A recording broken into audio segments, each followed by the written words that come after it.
Another thing is miscarriages and stillbirths.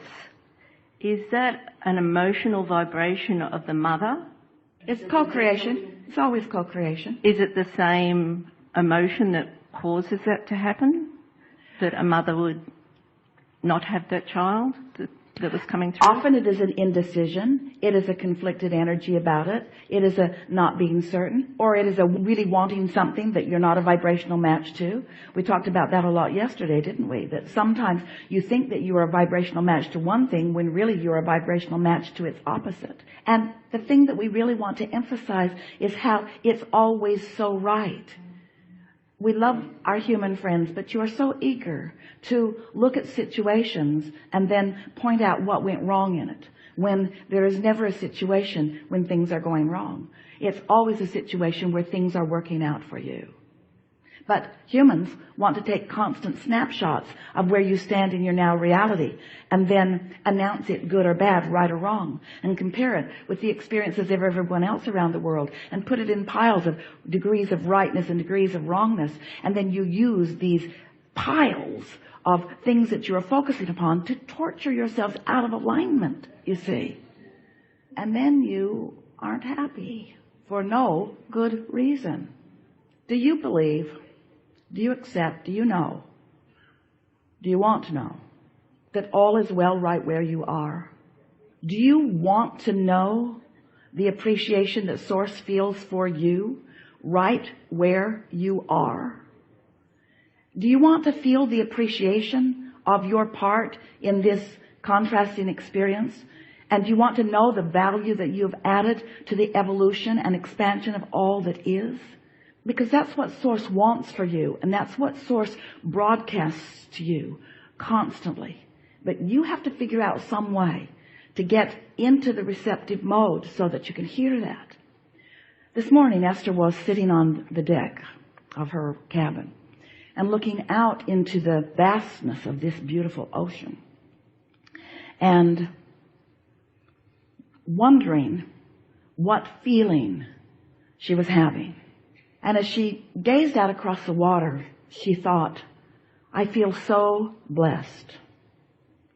And then she thought, I feel so worthy. And then she thought, I feel so happy. So here was someone who was already in alignment when she went out to look. So her category was already tuned in, tapped in, turned on. It was already basking. She awakened that way and didn't do anything in the meantime to diminish it. And so when she turned her focus to a condition, the condition amplified her feeling of well-being. And she found herself streaming well-being. Suddenly her mind was flooded with thoughts of well-being about all kinds of subjects, about all kinds of people and all kinds of experiences. She felt breathless as she was experiencing this stream of consciousness that felt to her like it rode in on the waves of her high-flying emotion.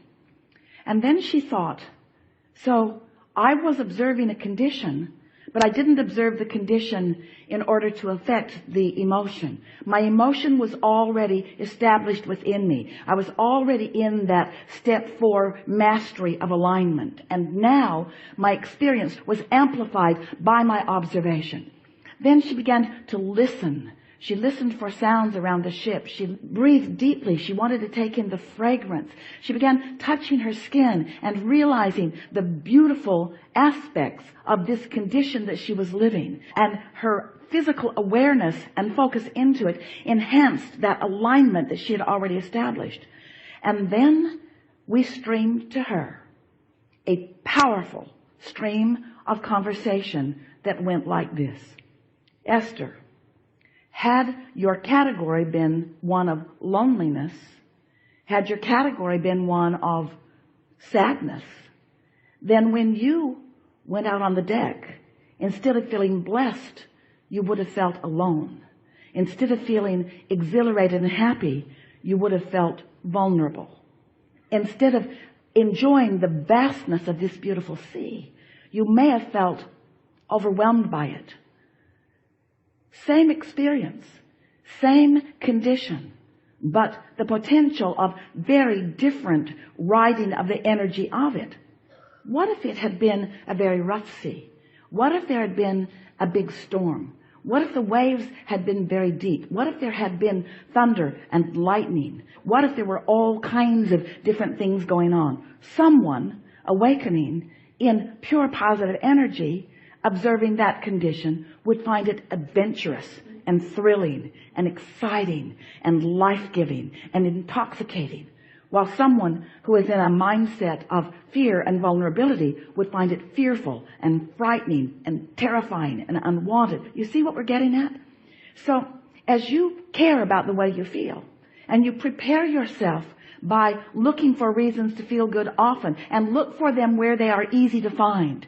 And when they are easy to find, let the easy conditions help you train yourself into a vibrational category of stability and well-being and love and appreciation. And as you practice that enough, you'll be able to walk into any condition and maintain that vibration. It won't matter whether the seas are rough or whether someone is suffering right before your eyes. It won't matter, because you will have established your relationship with Source, and you will be seeing your situation through the eyes of Source. You will be an extension of Source energy. You will be an extension of Source energy, knowing the perfection of your life, understanding the reason for your being here, and thrilled with the part that you are playing in the expansion of all that is. Don't you want to be there, you see? Yeah. Really good. Enough? There was one little thing.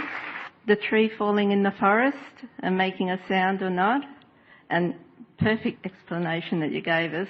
I was just wondering what came first, the chicken or the egg? The chicken with an egg in it. Okay, thank you.